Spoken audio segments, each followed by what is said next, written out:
Hello everyone, welcome back, and we are in Mill Valley, California, and we're here to check out the steam train display promotion. They're trying to get everybody excited about possibly bringing a steam train here to display in Mill Valley that used to run up Mount Tam from 1896 to 1929. And I have a special treat for you guys today. We have the traveling comedy duo of Sasha and Gabby. Take it away. Hey guys! What do you want to say? Thank you guys so much for watching this video. Yes, like, you guys, subscribe, and comment, and share. Turn post notifications on. Weren't you guys gonna sing a song? Boogie Boogie Hedgehog. Thanks. Okay. So here's a picture. Check this picture out. Mount Tam, Muir Woods. This is one of the trains. And if I spin around, that's the depot it used to be at. This on display here was a gravity car. And this is where the brakeman would sit. And the craziness behind the gravity car, and the film underneath too. See the wheels? So Mount Tam is a 2,500 foot mountain. So the steam trains would pull the cars up to the top, and then on the way down, the passengers would actually ride in this. And it was like the biggest roller coaster there was. They're about to do their presentation, so I'll definitely film that. And the whole point of this day is to get people excited about the possibility of displaying engine number 9, which is this engine here in this area here. They want to expand the downtown area, so let's see what they have to tell us. That's not a bad thing, really. This is a picture of the gravity car they used to take down. Yes, let's use a different word. Much better. That's it. Oh, great. From Muir Woods or the top of Mount Tam. Yeah. We were on. Would it be all right with you if I put some of these here? I'll give you a filming story. Filming story? So this car was at Denver Union Station, and two guys I'm involved in that. And two guys come up to me and says, "Is it okay if we take pictures and stuff?" "Oh, sure." Yeah. And, you want to go inside? And, Right. they said, "Well, we're from French television." French television, Yeah, huh? we're doing a documentary on rail travel in the west of America. And so we get to Grand Junction, and he says to me, "Come up to the platform. Could we go to the next station with you? We can film inside?" Yeah. "Sure." My wife said, "Oh my God." And they came, and they did a whole show on the west of travel. They featured us. Yeah. But I'm speaking French. Oh. They've translated it, dubbed it. Oh, wow, really? And they sent it to me. They said, That's cool. Don't you want to see the final program? Is it on YouTube? Probably. It probably is. Everything's on YouTube, right? That's pretty neat. Yeah, but it was French television. What the heck is going on here? They were wonderful guys, by the way. Very That's easy. they're train enthusiasts? No, they're filmers. They're documentarians. Okay. Yeah. No, that's just one aspect of it. But it's very good visual. Oh, well, of course. And over here they got some little models It's on display. you know what I mean? That's the problem. And this is actually a picture of the top of Mount Tam. This is the fire lookout. This is all torn down now. The foundation is still here. When I was a little kid, I rode my bicycle down these roads, and one of the roads we'd actually call it the old railroad grade because that's where the train used to run. Pretty cool picture there. And here's an overhead shot. This is Alcatraz. This is an old picture because it's got sailing ships. Belvedere Island, Strawberry Point, Sausalito, San Francisco, Oakland, Blythetail Canyon, Mill Valley. Now here's, I was just mentioning, I used to ride my bicycle down this road. This train was also known as the crookedest railroad in the world based on the corners that it took. I lost my tooth that way. But that is a cool picture. But then you've got another stuff out here that we could probably The whole Mill Valley era, way before anything was built. This real estate here, right here, is covered with mansions. And if you guys go on Zillow, there's probably not a house on this island under $3 or $4 million. This is Angel Island. This is a state park. And Sausalito is completely unbuilt up. The high school I went to was basically not even built yet, right there. So this is a cool picture for sure. And here's a blow up of an old advertising. The greatest one-day trip in America. The mountain that guards the Golden Gate, Tamalpais. So the idea is you take a ferry over to Sausalito and then take the train, and you can go to Muir Woods for the day, or you could go up to the top and have brunch at the top of Mount Tam.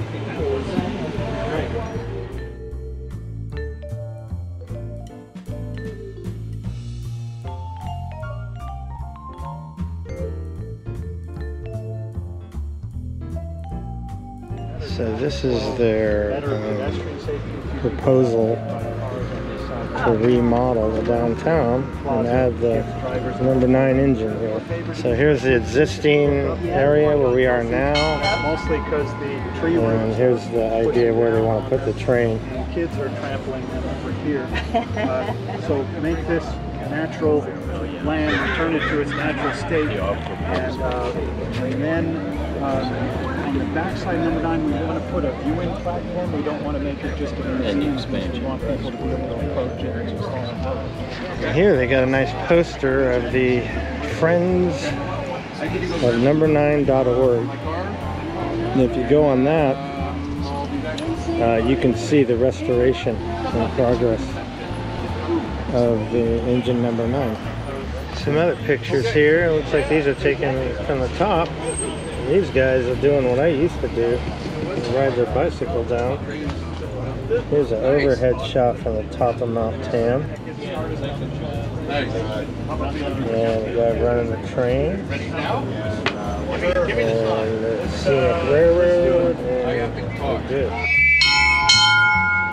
Getting ready to do the presentation.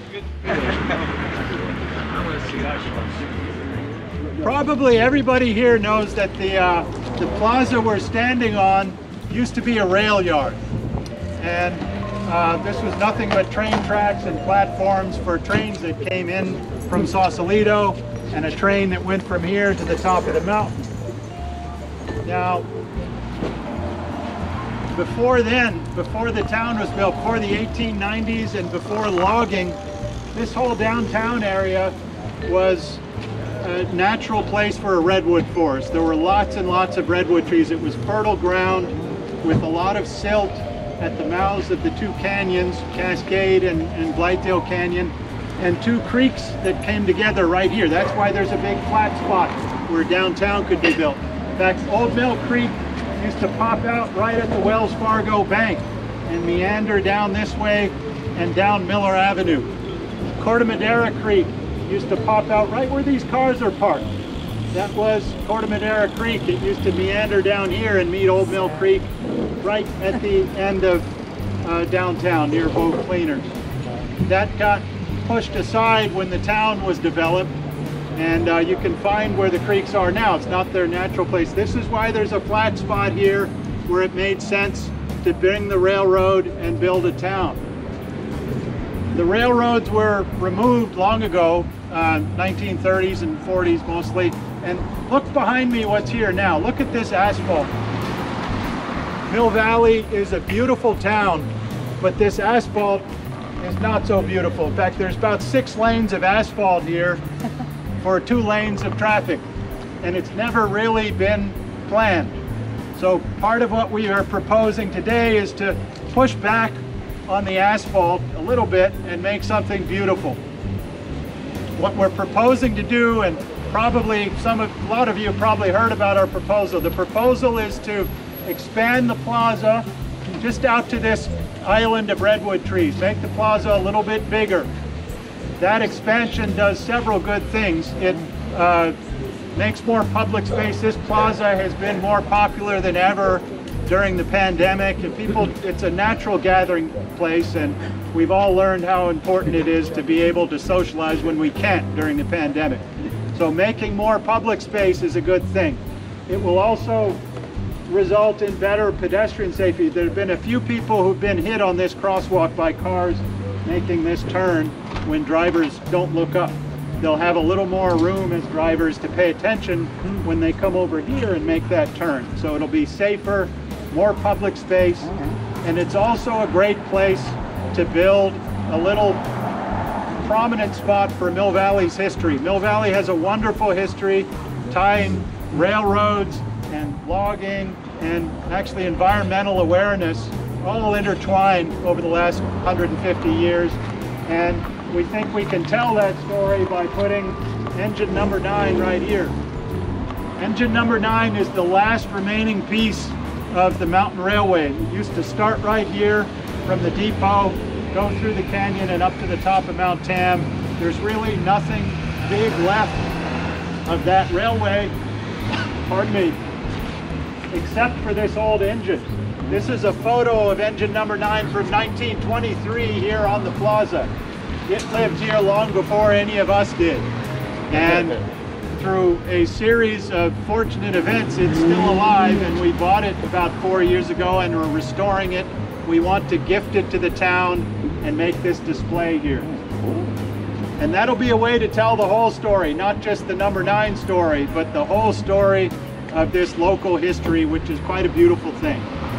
And so what we're doing today is unveiling a design. We've got a world-class architecture firm, RHAA, which is based here in Mill Valley. They actually are world famous, and they're working on this project with a lot of vim and vigor, and we're going to unveil their design. We've got a few things, just a short presentation. Fred Runner is going to talk a little bit about the history of the railroad, and then I'll come back and talk more about the design we're unveiling. If you support this idea, we also have an online petition. The more signatures we can get on the petition, the more we can show the city council that the community is behind this. So every little bit helps. Fred is going to talk just for a few minutes. Fred is an encyclopedia of knowledge about local rail history. He's also the president of the Friends of Number 9 organization that's co-hosting this event. All right. Thanks, Eric. Thank you very much. It's not that many people know that there used to be a railroad here. It'd be hard to find spikes or rails or anything like that. But in 1896, a handful of Marin businessmen did something wildly optimistic. They built a railroad from the depot here up Mount Tamalpais, 8.19 miles from here to the top of the mountain, to create a world-class attraction. They were competing with scenic railways that had already been built in Mount Washington, New Hampshire. That was the first scenic railway in the world, and the invention of cog rails were there in New Hampshire. There were railroads in New Zealand. There was another one in Los Angeles called Mount Lowe, and of course Pikes Peak in Colorado. The thing about those railroads is when you got to the top of those mountains, what you saw were more mountains. From Mount Tamalpais, what you saw was this amazing view of the Bay Area, sun rising above the East Bay Hills or setting in the Pacific Ocean. It was an incomparable, vista compared to all the other scenic railways, and something to be really proud of.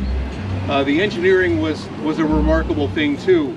The work crew that built the railroad in 6 months from here through solid rock to the top of the mountain was between 200 and 300 people, all doing back-breaking, really hard work with picks, shovels, blasting powder, wheelbarrows, carts.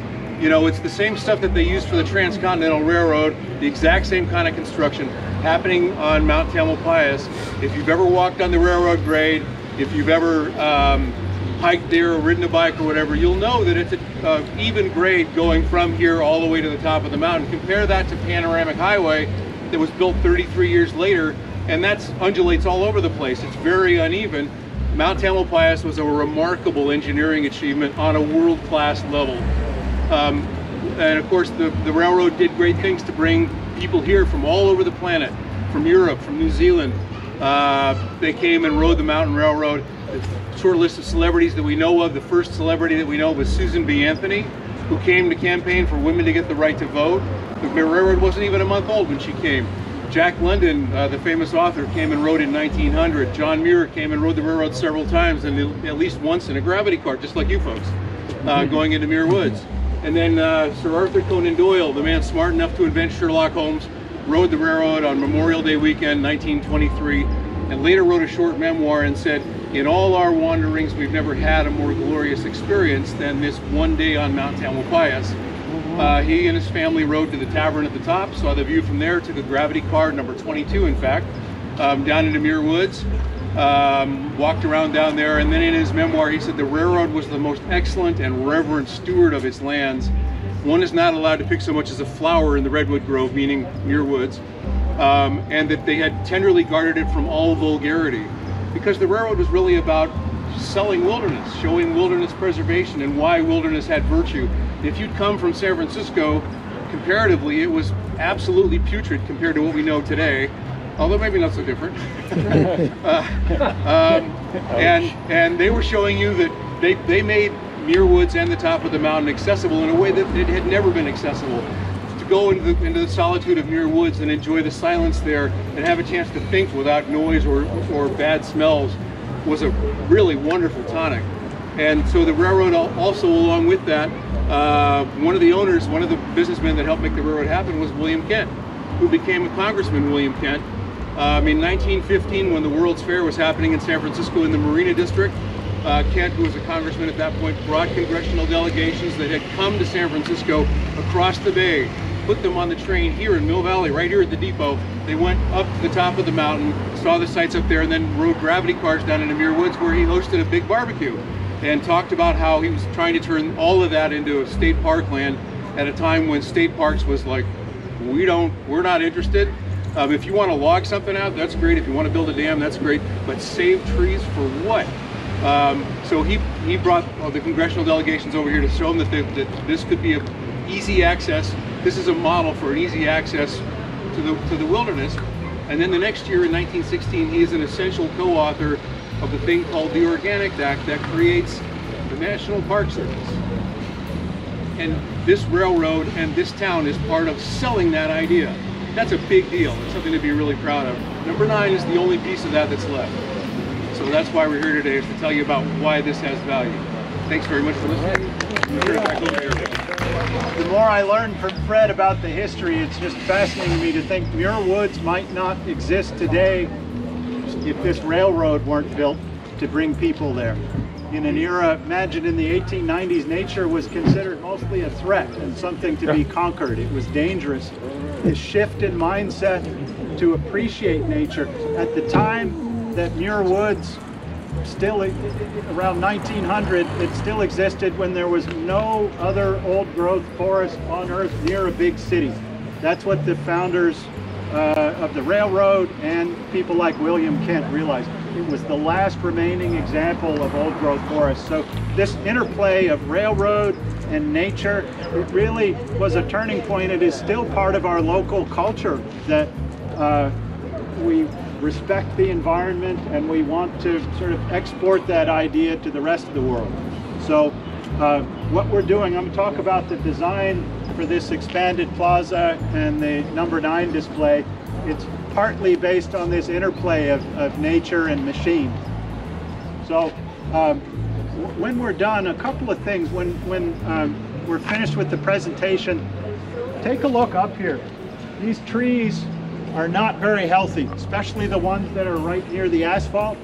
Their roots are being squished by the asphalt, by cars riding over them, and actually this has become an informal play space over here for kids, which I think is terrific, but the little feet on all the roots is not doing a favor to the trees.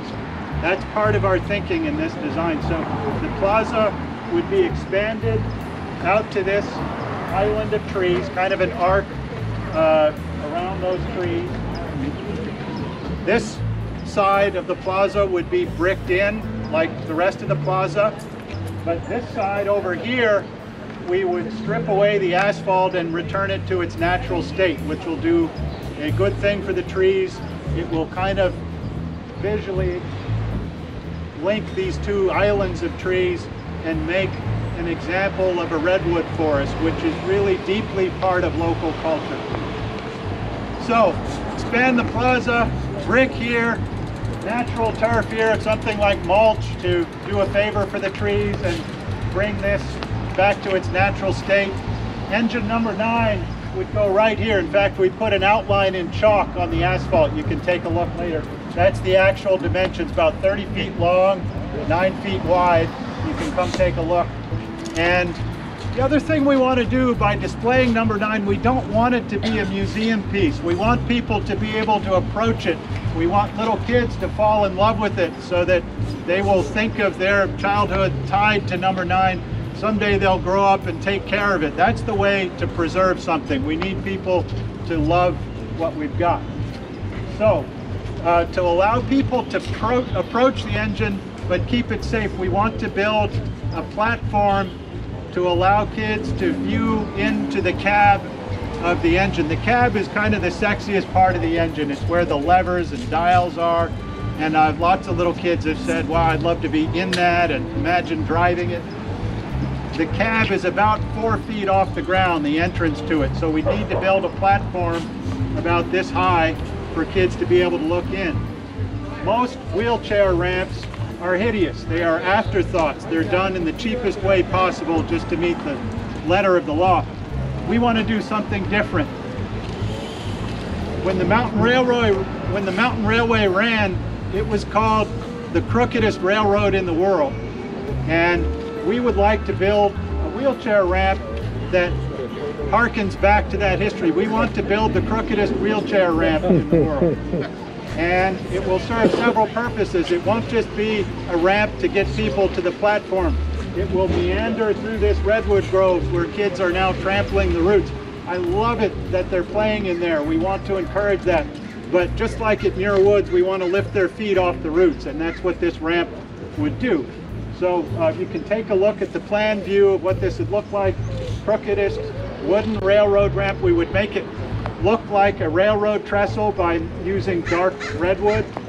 Some of our volunteers have been pouring their time and hearts, and we will have spent about $250,000 to restore this engine. There's rust all over it, needs a lot of work, and we're doing that. But we don't want to just put it out in the rain and let it rust again. So we'd like to put an awning over this, suspended mostly by the redwood trees to keep some of the rain and soot and leaves off of the engine. This gravity car, it's a great place for sitting during this presentation, but what we'd like to do, if the plaza is bigger, we'd like to move the gravity car over here to free up the center of the plaza and also bring the gravity car a little bit closer to engine number 9. Probably most of you know this is historically accurate. The engine used to pull these gravity cars to the top of the mountain, and then the gravity cars could coast back down on their own. That's how it works. We are fortunate in Mill Valley. This is a wealthy place.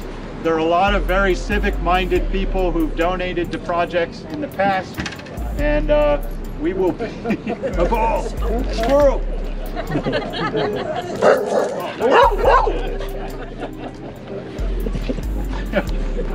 We're fortunate to be in a place where there are potential donors for a project like this. We've raised upwards of $400,000 already, but most of that money has gone to the restoration of number 9. Some of it will be available to help construct this project, but we don't know how much this will cost yet. I am confident we will need to raise a lot more money than we already have. Yeah, the question was, what are some alternate locations? We have been also pursuing the idea of putting number 9 on the top of Mount Tam, and there are other places to put it. So we've been doing this for 4 years now. We bought number 9 a little over 4 years ago, and that was the beginning of the question of where to put it. We have 3 principles in mind for where to put it. We wanted to make it as publicly accessible as possible.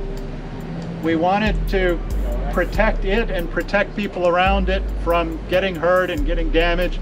And we want to put it somewhere on or near the original path of the mountain railway. If you take all 3 of those things, it narrows down either at the bottom of the mountain or the top of the mountain. In the middle is the railroad grade. That's not a practical place to put something on public display. It's not easily accessible. It's complicated. We've been working for 4 years to try to get the Park Service to talk with us about putting the engine up there, and we're still working on it. But we have not made as much progress there as we have with putting the engine down here in downtown. And we're still working on it. Putting the engine here downtown is not a done deal. Until we get a commitment from the city to put it here, we will continue to try to talk to state parks about putting on top of the mountain. But right now, my own personal assessment is that's not going nearly as quickly as the progress we're making down here. Personally, and I know there are guys who will disagree, I know a lot more people would see it down here in Mill Valley than if it were on top of the mountain. There are other merits to putting it on top of the mountain. There's a wonderful barn there already, a lot of history, a gravity car. Docents have been doing this for 25 years up there. But our momentum now is to put the engine here, so I don't want to create some false impression that we have a choice to make. This is not a competition between top of the mountain and here. Right now, this is our viable option. And without this, we don't have a viable option. And so we'd really like your support. And I know for some of you who've spent years at the top of the mountain, that might be a disappointment, but that's just where we are after 4 years.